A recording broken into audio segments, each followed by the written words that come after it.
जय हिंद दोस्तों, welcome to our YouTube channel Anuj Ranjan zero Singh right centre में आपका स्वागत है।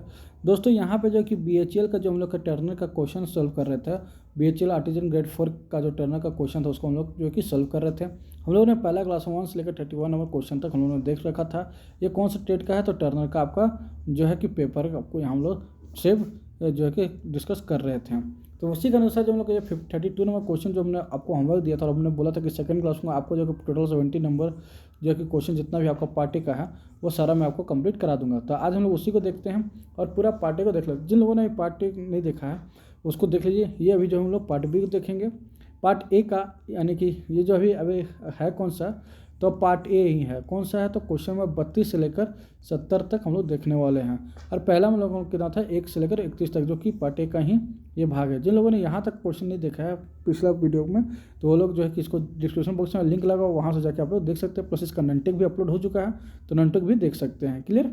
यहाँ पे क्वेश्चन 32 नंबर क्वेश्चन में क्या बोल रहा है, 32 नंबर क्वेश्चन की बात करें तो यहाँ बोलता है प्रति मिनट प्रभरण एफ की गणना डैश के रूप में किया जाता है। तो प्रति मिनट प्रभरण एफ की गणना जो कि डैश के रूप में है।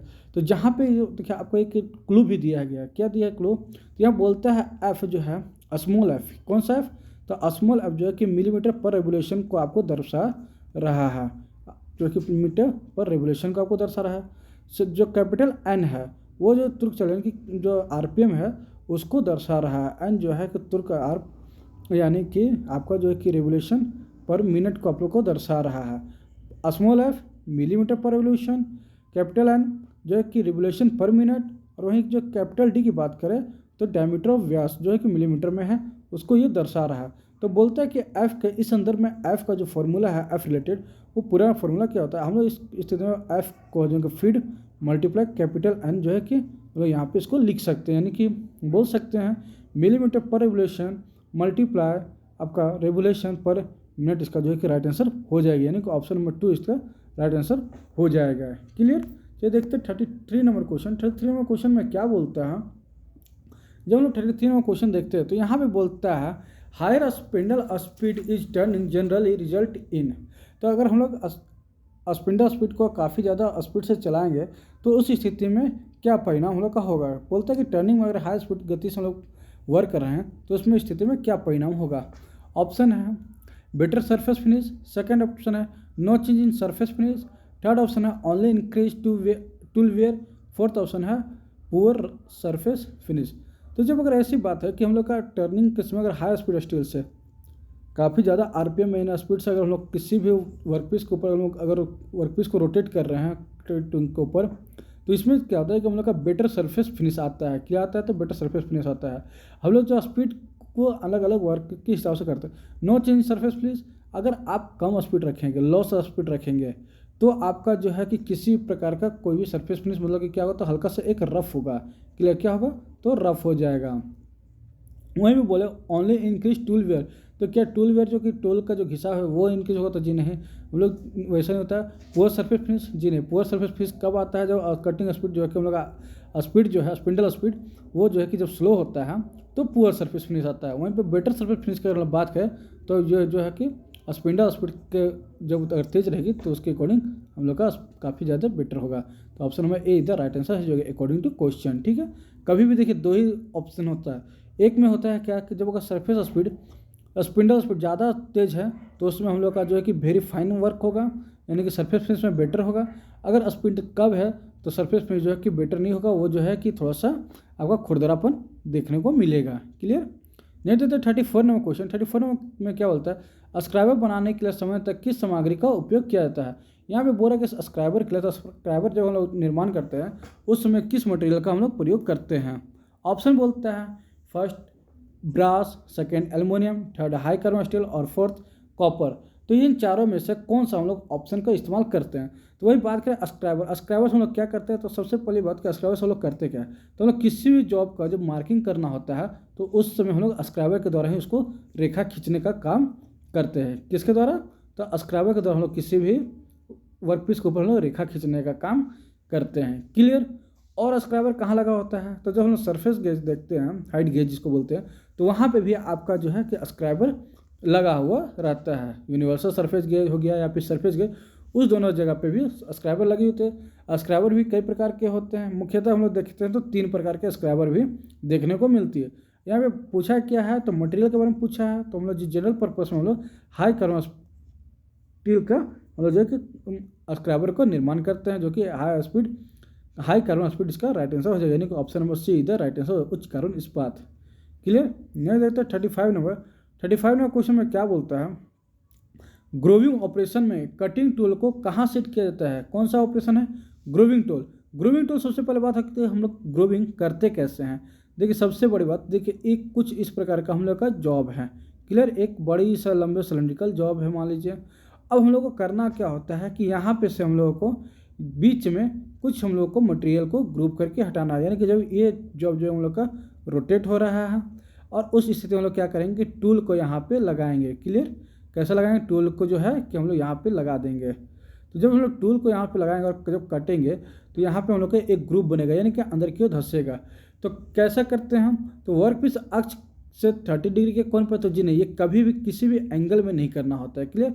वर्कपीस के मध्य ऊंचाई में क्या हम लोग सेंटर का हाइट पर रखेंगे, मध्य जो हाइट होता है उसको ऊंचाई में, तो जिन है तो केंद्र के नीचे में या सेंटर से नीचे तो नहीं, केंद्र रेखा के ऊपर। तो केंद्र रेखा जो होगा, सेंटर लाइन जो हम लोग का होगा उसके एकदम परपेंडिकुलर हम लोग इसको सेट करेंगे, जिससे कि क्या होगा कि हम लोग का ग्रुप काफ़ी अच्छे से कटेगा। जितना हम लोग को डीप चाहिए होगा उतना हम लोग डीप करके हम लोग काट सकते हैं। क्लियर। ऑप्शन नंबर 4 इसका राइट आंसर हो जाएगी।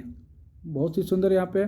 चलिए 36 में क्वेश्चन की देखा जाए तो 36 में क्वेश्चन में क्या बोल रहा है, what is the primary purpose of an M code and CNC machine.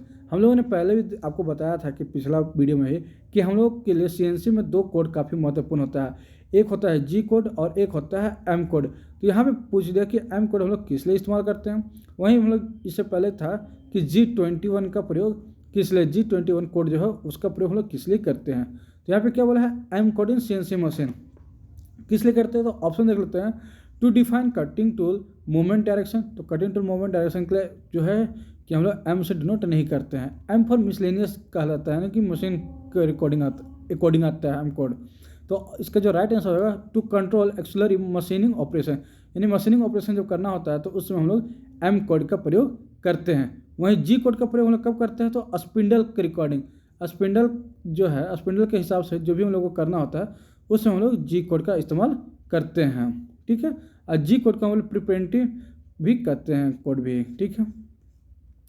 नहीं देखते 37 नंबर क्वेश्चन में क्या बोलता है, वर्नियर कैलिपर में पाइप का बाहरी व्यास मापने के लिए किस जॉ का उपयोग किया जाता है। वर्नियर कैलिपर में बोल रहा है, तो वर्नियर कैलिपर में पाइप के बाहरी व्यास मापने के लिए किस जॉज का उपयोग किया जाता है। तो यहाँ पे जो है कि देखिए कभी भी सबसे बड़ा होता है कि क्वेश्चन में, हिंदी क्वेश्चन में यहाँ पे थोड़ा सा मिसप्रिंट है। वर्नियर कैलिपर में नहीं होगा, वर्नियर कैलिपर से, यहाँ पे क्या होना चाहिए था, वर्नियर कैलिपर से पाइप का बाहरी व्यास मापने के लिए किस जॉज का प्रयोग करना चाहिए। तो हम लोग ऑप्शन है इंटरनल जॉस यानी आंतरिक जबड़े, एक्सटर्नल जॉस यानी बाहरी वर्नियर स्केल, या फिर डीप ब्लेड गंभीरता ब्लेड। तो ब्लेड का तो इसमें कोई मतलब ही नहीं है, तो बच गया ये 3 वो। तो इंटरनल जबड़ा से हम लोग जो है कि क्या हो, तो हॉल का अंदरूनी हम लोग साइज को माप सकते हैं। पर यहाँ पे क्या बोला है, बाहरी साइज को, तो बाहरी साइज को मापने के लिए हम लोग आउटसाइड जबड़ा का इस्तेमाल करते हैं। क्लियर। वर्नियर कैलिपर का आउटसाइड जबड़ा के द्वारा हम लोग जो है कि बाहरी माप को माप सकते हैं। क्लियर। तो नेक्स्ट देखते हैं हम 38 नंबर क्वेश्चन में क्या बोलता है। 39 नंबर क्वेश्चन की बात करें, for a single point threading tool the side rake and back rake angle are keeped smile mainly cut रहा है मेनली टू। तो इसका राइट आंसर क्या हो जाएगा, अगर हम लोग बात करें हिंदी में, तो ये जो कि बोल रहा है कि सिंगल पॉइंट थ्रेडेड टूल के लिए पार्श्व रैक कोण और बैक रैक कोण का मुख्य रूप से छोटा क्यों रखा जाता है। पार्श्व रैक कोण और बैक रैक कोण को जो है कि मुख्य रूप से छोटा क्यों रखा जाता है। तो अगर इसकी हम लोग बात करें तो ये मुख्यतः इसलिए रखा था क्यों, ताकि स्ट्रेट द कटिंग, जब हम लोग कटिंग जो स्ट्रेट सीधे कटिंग एज करते हैं उस समय जो सीधी कटिंग एज होता है तो उसमें हम लोग जो है कि पार्श्व बैक रैक, पार्श्व एंगल और बैक रैक एंगल हम लोग रखते हैं। क्लियर। ऑप्शन नंबर 4 इधर राइट आंसर हो जाएगी। जब हम लोग देखिए अब हम क्या बहुत जल्द मैं आपके लिए BTSC का कोर्स लाने वाला है, तो आपको सब्सक्रिप्शन नहीं लेना है, मैं आपको फुल जो है कि फ्री में ही, अब विदाउट ऐड फ्री, यानी आपको जो मैं प्रोवाइड कराऊंगा वीडियो उसमें ऐड भी आपका नहीं आएगा। क्लियर। ऐड फ्री आपका जो है कि मैं चैनल पे आपको BTSC का रिलेटेड आपको जो है कि जो पूरा मैकेनिकल यानी कि आपका जो फिटर मशीनिस्ट का जो क्वेश्चन पूछा जाएगा वो मैं आपके लिए लेके आने वाला हूँ। जैसे ये खत्म होता है उसके बाद मैं आपको लिए BTSC का कंटिन्यूस रोज आपको लिए वीडियो लेके आऊँगा। नेक्स्ट आता है 39 नंबर क्वेश्चन में क्या बोलता है कि विचित्र कर्तन कार्य यानी कि इंटरपोलेशन कटिंग ऑपरेशन में किस प्रकार का टूल निष्घर्षण सामान्य है। ऑप्शन देता है क्रेस्ट निष्घर्षण, ताप के प्रकार, छिलाए या पार्श्व छिलाए मतलब कटिंग टर्निंग की बात कर रहा है, तो ऑप्शन नंबर सी इधर राइट आंसर हो जाएगी। क्लियर। देखते हैं नेक्स्ट क्वेश्चन में क्या बोलता है। नेक्स्ट क्वेश्चन जो हम लोग यहाँ पे देख रहे हैं 40 नंबर क्वेश्चन में क्या बोलता है कि सामान्यतः भी ब्लॉक में ग्रूव एंगल प्रायः कितना होता है। तो भी ब्लॉक में हमने पहले ही जो कि पहले पूछा था, एक हम लोग का क्वेश्चन होगा था, उसमें हमने काफ़ी अच्छे से आपको बताया था कि भी ब्लॉक जो कि किस पर कुछ हम लोग का इस प्रकार देखने का होता है। तो भी ब्लॉक में हम लोग कहा था इंक्लूडेड एंगल को हमने बता दिया था कि कितना होता है, तो 90 डिग्री। यहाँ भी बोल रहा है कि ग्रूव एंगल किसको बोला, तो इसी को ग्रुप को ही, और इसी जो एंगल है इसी को लोग ग्रुप बोलते हैं। कितना डिग्री का होता है, तो एंगल डिग्री। वहीं अगर इसका एक साइड का बोलता तो एक साइड का कितना हो जाता, तो वो हो जाता हम लोग का 45 डिग्री। ये वाला कितना पूछता था कितना होता, 45 डिग्री। ये पूछता तो हो जाता हम लोग का 45 डिग्री। तो ये 45 + 45 मिलकर हम लोग कितना होता है 90 डिग्री, इसका राइट आंसर हो जाती है। तो भी ब्लॉक का स्लॉट जब भी पूछे ग्रुप कितना होता है, स्लॉट में ग्रुप, तो ये हो जाएगा हम लोग का 90 डिग्री। क्लियर। चलिए नेक्स्ट देखते हैं 41 नंबर क्वेश्चन। 41 नंबर क्वेश्चन में क्या बोल रहा था, क्वेश्चन नंबर 41 की बोले कर्तन औजार यानी कि कटिंग टूल्स में बड़ी नोज रेडियस होने से क्या होता है। यानी कि जब भी कटिंग टूल में काफ़ी ज़्यादा बड़ी नोज रेडियस है तो उस स्थिति में क्या होगा। तो ऑप्शन देख लेते हैं। फर्स्ट ऑप्शन भी बोलता है पृष्ठ परिसज्जा में सुधार होगा, यानी कि जो सरफेस फिनिश में उसमें जो इंक्रीमेंट होगा, लेकिन अधिक बड़ी होने से खटखट की ध्वनि होगी। जी हाँ, ये राइट आंसर है, ऑप्शन नंबर ए ही इसका राइट आंसर है। सेकंड बोलता है औजार के घर्षण में वृद्धि होगी। तो औजार के जो कि घर्षण में यानी फ्रिक्शन जो वृद्धि जी नहीं, घर्षण में अगर वृद्धि होगा तो कभी जिसमें भी अगर ज़्यादा फ्रिक्शन होगा वो कभी भी जो है क्या आपका फिनिश जॉब नहीं बना सकता है। क्लियर। नेक्स्ट देखते हैं 42 नंबर क्वेश्चन में क्या बोलता है। 42 नंबर क्वेश्चन की बात करें तो यहाँ पे बोलता है थ्रेडेड होल की न्यूनतम और अधिकतम सीमा की जांच करने के लिए किस प्रकार के गेज का हम लोग उपयोग किया जाता है। यानी कि क्वेश्चन कुल मिला के ये है कि जो हम लोग थ्रेडेड हॉल है उसके अंदर जो है कि क्या है कि थ्रेड कटा हुआ है। क्लियर। तो उस स्थिति में उसकी जो कि मिनिमम साइज और मैक्सिमम साइज की जांच जो है कि चेक करना, उसके लिए किस गेज का इस्तेमाल करते हैं। ऑप्शन है plug gauge, ring gauge, snap gauge या वर्नियर गेज। तो इस स्थिति में इसका ये जो है कि हम लोग इसमें प्लग गेज के द्वारा हम लोग इस्तेमाल करते हैं। प्लग गेज के द्वारा जो कि हॉल भी चेक करते हैं और वहीं पे इसका जो हो जाएगा पूरा, देखिए यहाँ पे हालांकि गलत है, इसका राइट आंसर होना चाहिए था थ्रेडेड प्लग गेज। क्लियर। क्या होना चाहिए था, थ्रेडेड प्लग गेज, इसका राइट आंसर हो जाता, क्योंकि हॉल के अंदर जो थ्रेड है तो थ्रेड को चेक करने के लिए हम लोग को थ्रेडेड हॉल गेज का ही इस्तेमाल करेंगे। क्लियर। नेक्स्ट 43 नंबर क्वेश्चन की अगर बात करें तो 43 नंबर क्वेश्चन में क्या बोलता है which measuring instrument is commonly use to check the diameter of a drilled hole. यानी कि कुल मिला के बोले तो ड्रिल के होल की जांच करने के लिए किस प्रकार के टूल्स का उपयोग किया जाता है। तो ड्रिल की होल की जांच करने का हम लोग किसका इस्तेमाल करते हैं, तो प्लग गेज का। हॉल के को अगर जांच करना है तो किसका इस्तेमाल करेंगे, तो प्लग गेज। प्लग गेज कैसा होता है, प्लग गेज जो है कि हम लोग का कुछ इस टाइप से देखिएगा तो एक साइड हम लोग का गो सिरा होता है, एक साइड गो और एक साइड जो कि थोड़ा सा ऊंचा रहेगा और वो हो जाएगा नो गो सिरा। क्या हो जाएगा, तो नो गो सिरा। वहीं पर अगर बात करें कि कैसा होता है तो गो सिरा जो है कि का साइज थोड़ा बड़ा होता है और नो गो का साइज थोड़ा छोटा होता है। क्लियर। गो सिरा से नो गो सिरा थोड़ा बड़ा साइज में होगा। Clear. Option number 4 is the right answer. वहीं पर अगर प्रोग्रेसिव प्लग गेज बोलता है तो वो एक ही पीस में वो पूरा होता है, एक ही साइड आगे में गो साइड और यहाँ थोड़ा उसका जस्ट पीछे नो गो। और गो नो और प्लग गेज में क्या होता है, एक साइड गो और एक साइड नो गो और बीच में जो है कि आपका काफ़ी अलग सा आपको देखने को मिल जाता है कुछ इस प्रकार से। मान लीजिए ये गो हो गया और ये नो गो हो गया और ये कुछ ऐसा ही एक आपको हाथ पकड़ने के लिए यहाँ पे दे देगा जिस पे यहाँ पे साइज आपका मेंशन रहेगी। वहीं पर प्रोग्रेसिव प्लग गेज रहता है तो क्या होता है कि कंटिन्यूअस वहाँ पे एक ही पीस में जो कि यहाँ तक गो और आगे नो गो होता है और ये पीछे साइड हाथ पकड़ने के लिए आपका हैंडल होता है, जिसपे कि यहाँ पे साइज मेंशन किया रहता है। ऑप्शन नंबर 4 इधर राइट आंसर हो जाएगी।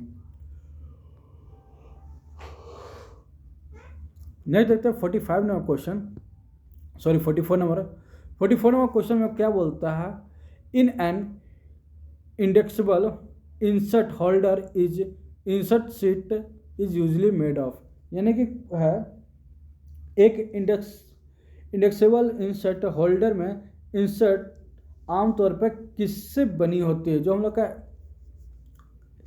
ये कुल मिला के एक हम लोग का इंसर्ट है। देखिए इंसर्ट भी कई प्रकार का होता है, ट्रायंगल शेप में होता है, चतुर्भुज यानी कि स्क्वायर शेप में होता है, राउंड शेप में भी आपको देखने को मिलेगा। इसको अलग अलग नाम से जानता है, TNMG, GNMG, ऐसे करके अलग अलग नाम के हम लोग का इंसर्ट होती है। तो ये हम लोग को बोल रहा है कुल मिला के ये जो कि कॉमनली किस मेटल के बनाए जाते हैं। तो जब इसकी अगर बात करें तो ये हम लोग का कैसा होता है, तो टंगस्टन कार्बाइड और हार्डेड स्टील का बना होता है। क्लियर, कैसा होता है, तो टंगस्टन कार्बाइड और हार्डेड। इसको हम लोग क्या करते हैं कि किसी भी टूल शेंक के ऊपर से हम लोग इसको आसानी से लगा सकते हैं जोत के हिसाब से, और इसको चेंज भी कर सकते हैं। इसमें जो पॉइंट जब हम लोग घिस जाए तो इसको पॉइंट को भी हम लोग 1 से 2 बार शार्प कर सकते हैं, लेकिन जब पॉइंट अगर टूट जाता है तो हम लोग इसका प्रयोग नहीं कर पाते हैं, और ये थोड़ा सा कॉस्टली आता है, जिस वजह से सिर्फ और सिर्फ हम लोग इसका टूल को चेंज करते हैं, ना कि पूरा शेंक को। वहीं HSS में क्या होता है, HSS टूल में वो पूरा का पूरा एक ही शेंक होता है, जिसमें कि घिसते जाता है और वो उसका साइज कम होते जाता है। नहीं देते 45 नंबर क्वेश्चन में क्या बोलता है, which of the following is a solid steel shaft which use for holding board parts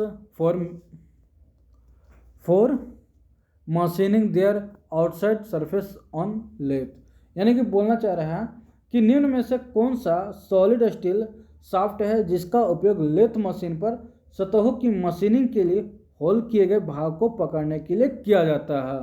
तो किसका किया जाता है, तो वो मैंड्रिल का मुख्यतः काम क्या होता है, ये हम लोग का एक फिनिशिंग जॉब है, पूरा जो कंप्लीट जॉब बन चुका है। ठीक है, अब इसमें होता है क्या क्या, अब हमको यहाँ पे किसी भी प्रकार का मान लिया स्टेप कटिंग करना है, थ्रेड काटना आधा दूर पे या फिर कुछ भी, और हमको ये पूरी की पूरी लंबाई में कोई भी ऑपरेशन करना है, और हो क्या रहा है कि अब हमारे पास कोई भी स्पेस नहीं जो कि हम इसको लेथ चक में हम इसको होल्ड करें। तो इस स्थिति में क्या होगा, एक बेसिकली जो एक सर्कल एक जो है कि आपका राउंड शेप में बना रहता है लेथ मैंड्रिल, वो क्या होता है जस्ट इसके ऊपर फिक्स हो जाता है। लेथ मैंड्रिल कैसा होता है, तो हम लोग का छोटा सा, जैसे कि मान लीजिए इस जॉब को ये अंदर थ्रू आउट होल रहेगा, उसके अंदर हम लोग लोहा का जो घुसाएंगे वो लोहा होता है हम लोग का लेथ मैंड्रिल। इसके ऊपर मान लीजिए हम लोग को थ्रेड कटिंग करना, कोई भी ऑपरेशन पूरी लंबाई में हमको कोई ऑपरेशन करना है, तो वहाँ पे हम लोग लेथ मैंड्रिल का इस्तेमाल करते हैं, क्योंकि इसको हम लोग चक में नहीं बांध सकते। चक में बांधेंगे तो हम लोग पूरा का वर्क नहीं कर पाएंगे, लेकिन जब पूरा फेस में अगर हमको वर्क करना है तो उस स्थिति में हम लोग को लेथ मैंड्रिल पे ही हम लोग बांधना होता है। ठीक है, लेथ मैंड्रिल की सहायता से बांधने से क्या होता है कि हम पूरे वर्क पीस पे एक बार हम ऑपरेशन कर सकते हैं। जैसे गियर कटिंग करना हो या फिर कोई थ्रेड कटिंग करना हो, तो उस स्थिति में हम लोग लेथ मैंड्रिल का इस्तेमाल करते हैं। नेक्स्ट देखते हैं 46 नंबर क्वेश्चन में क्या बोलता है, सूक्ष्म मापी यानी कि प्रिसीजन इंस्ट्रूमेंट का वह भाग जिसमें डैश होता है या होती है उसे स्लीव कहा जाता है। तो किस भाग में वो क्या होता है, तो वो एक मेजरिंग का यूनिट है, यानी कि माप की इकाई। ऑप्शन नंबर बी इधर राइट आंसर हो जाएगी। काफ़ी इजी और अच्छे क्वेश्चन थे।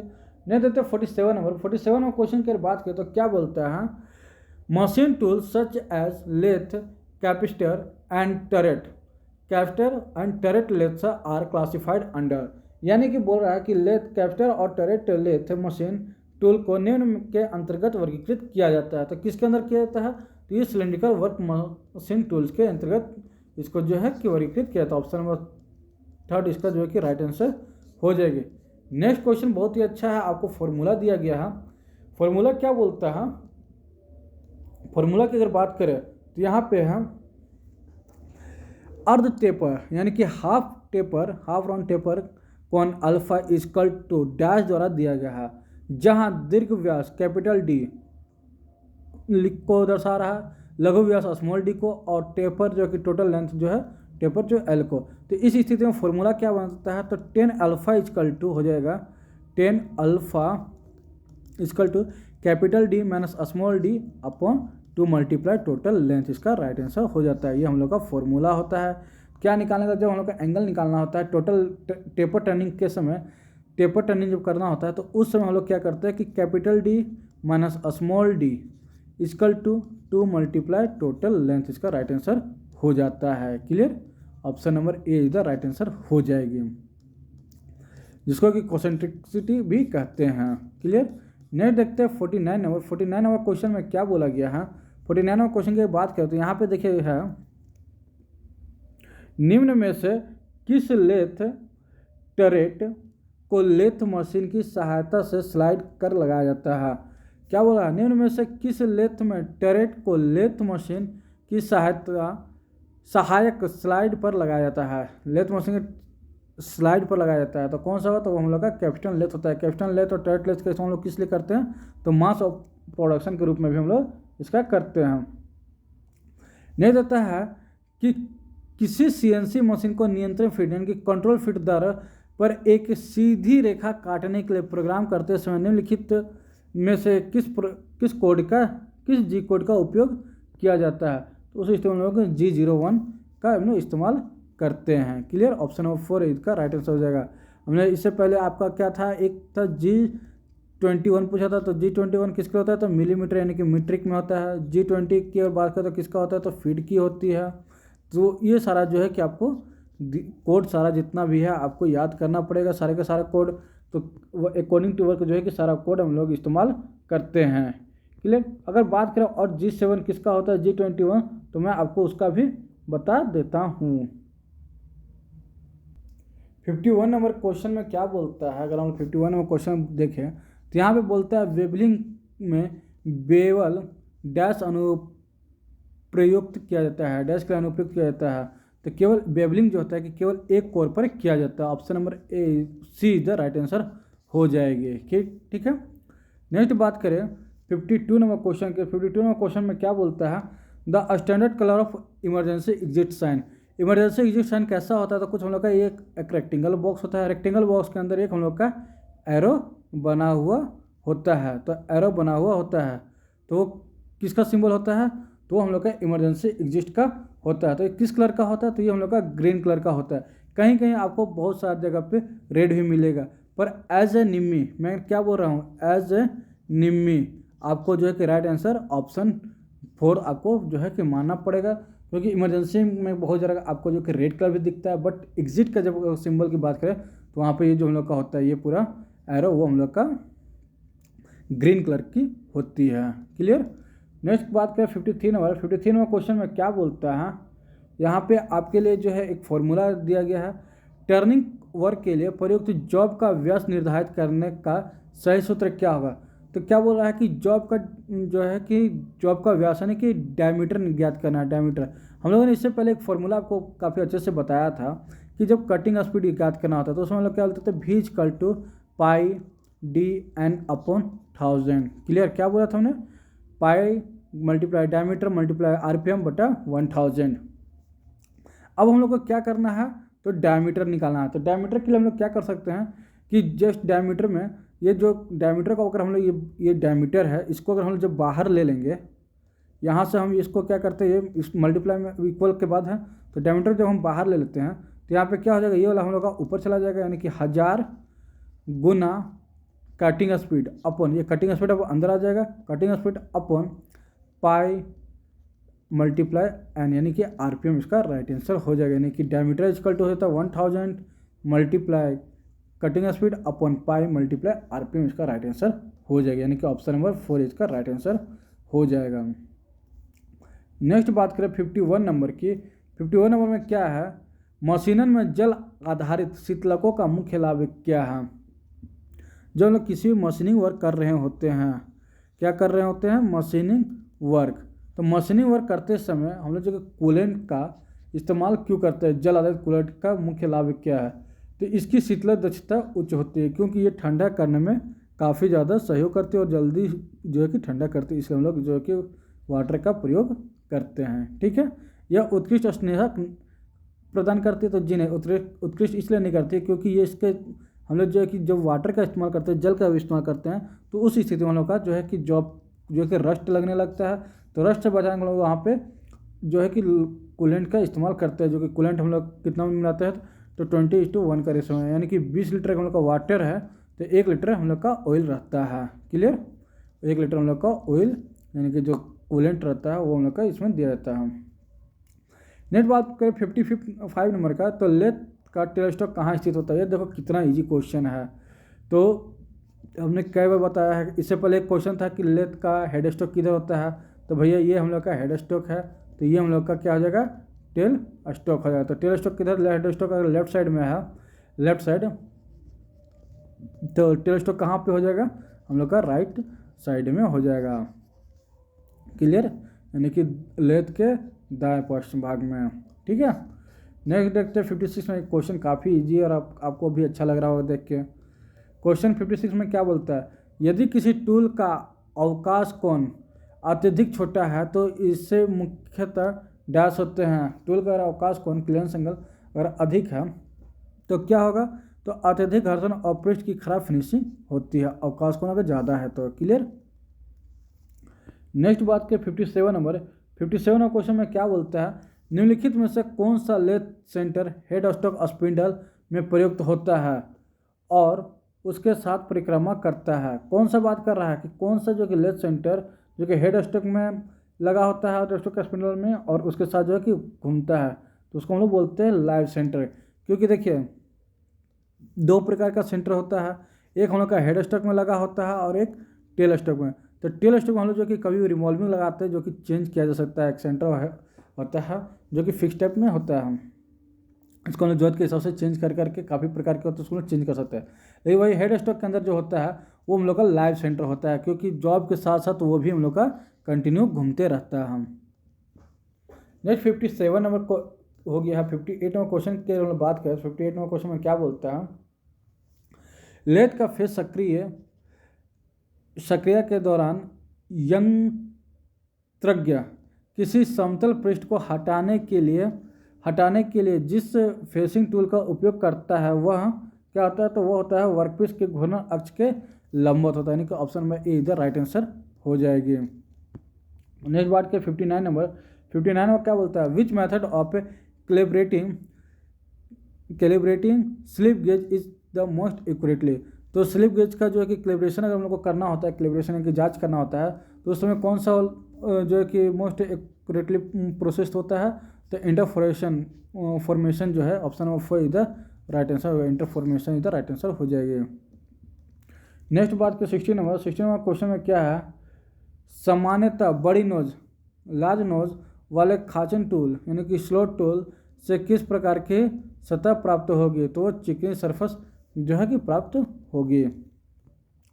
ऑप्शन नंबर 61 की अगर बात करें, a screw thread micrometer specially डिसंगेज टू मेजर। तो एक स्क्रू थ्रेड जो है माइक्रोमीटर का डिसंगेज मेजर क्या होता है, तो वो पिच डायमीटर और थ्रेडेड को वो मापता है। ऑप्शन नंबर 3 इधर राइट आंसर हो जाएगी। नेक्स्ट बात करें 62 नंबर का। तो 62 नंबर क्या है, निम्नलिखित में से कौन सा लेथ सेंटर टेल स्टॉक में भरा होता है और स्थिर रहता है, तो होता है हम लोग का डेड सेंटर। कितना प्रकार हम लोग बोला था, सेंटर क्या होता है, 2 प्रकार का होता है, एक हम लोग का हेड स्टॉक में और एक टेल स्टॉक में। तो हेड स्टॉक में कौन सा होता है, तो लाइव सेंटर। हेड स्टॉक की बात करें तो वहाँ लाइव सेंटर होता है, वहीं टेल स्टॉक की बात करें तो वहाँ हम लोग का डेड सेंटर होता है। क्लियर, यहाँ से आप लोगों को काफ़ी अच्छे से समझ में आ भी गया होगा कि 2 सेंटर होता है, दोनों सेंटर कैसे कैसे किसी स्थिति में कार्य कर रहे होते हैं।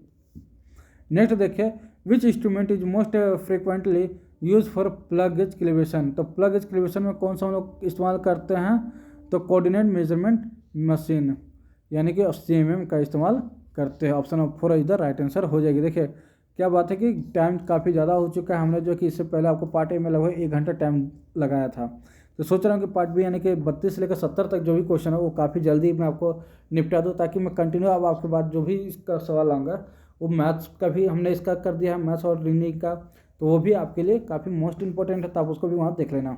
नेक्स्ट बात का 64 नंबर, यदि कोई मशीन कार्य नहीं कर रहा है तो क्या करना चाहिए, तो उसको इंस्ट्रक्टर को तत्काल सूचित करना चाहिए और उसका उपयोग करना चाहिए। देखिए होता क्या है कि कोई भी मशीन लोग का वर्क में हम लोग ले रहे हैं, उस मशीन में ब्रेकडाउन हो गया, कोई भी प्रॉब्लम हो गया, तो सबसे पहले हम लोग जो कि उसका सूचना सुपरवाइजर को देंगे और सुपरवाइजर के थ्रू उसका जो पे उस पर हम लोग ब्रेकडाउन लिखकर और उस पर जो कि मेंटेनेंस का काम करेंगे। तो यानी कि वही पूरा प्रोसीजर यानी इंस्ट्रक्टर को तत्काल सूचित करेंगे और उसका उपयोग नहीं करेंगे। क्लियर, कोई भी मशीन अगर खराब हो गई या बंद पड़ गई है तो। नेक्स्ट क्वेश्चन 65 में 65 क्वेश्चन में क्या बोल रहा है, the main purpose of a dial gauge is to major.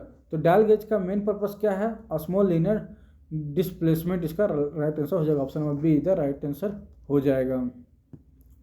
Next बात करें 66 में, तो 66 नंबर एक देखिए काफ़ी मोस्ट इम्पोर्टेंट और काफ़ी अच्छा जो है कि एक आपका जो कटिंग स्पीड से ज्ञात करने का न्यूमेरिकल वो है। यहाँ पे बोल रहा है कि कटिंग चाल का सूत्र यानी कि कटिंग स्पीड का सूत्र जो v बराबर पाई डी एन में दिया गया है, जो है कि डी व्यास है, जी हाँ, और घूर्णन चाल आरपीएम को n दर्शाया गया है।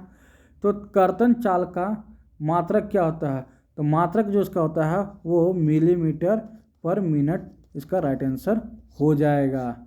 अगर वहीं आरपीएम का पूछता है कि आरपीएम का क्या होता है, तो वहाँ पे हम लोग का होता है मिलीमीटर पर रेवोल्यूशन, और उसका राइट आंसर होता है। यहाँ पे क्या बोलता है, कटिंग स्पीड का पूछा था मिलीमीटर पर मिनट, इसका जो है कि राइट आंसर हो जाएगी 66 का। अब बात करें 67 नंबर का, तो 67 नंबर क्वेश्चन में क्या दिया गया है, लेथ प्रचालन में टर्निंग किस संदर्भ में किया जाता है। लेथ स्थिति में टर्निंग किस स्थिति में किया जाता है, तो वर्कपीस का जो बाह्य व्यास है, कोई भी हम लोग का एक मान लीजिए एक लेथ में हम लोग जो एक जॉब को लगा रहे हैं, तो इसका जो आउटर डायमीटर को हम लोग को काटने के लिए हम लोग जो है कि किसका इस्तेमाल करते हैं, तो लेथ का। तो ये क्या होता है, जब यहाँ तक हम लोग अगर लगाएंगे यानी 1 mm डेप्थ देंगे तो ये कितना काटे, तो 2 काटेंगे, 2 mm देंगे तो 4 mm काटेगा। तो ये हम लोग को आउटर डायमीटर को काटने के लिए हम लोग इस्तेमाल करते हैं।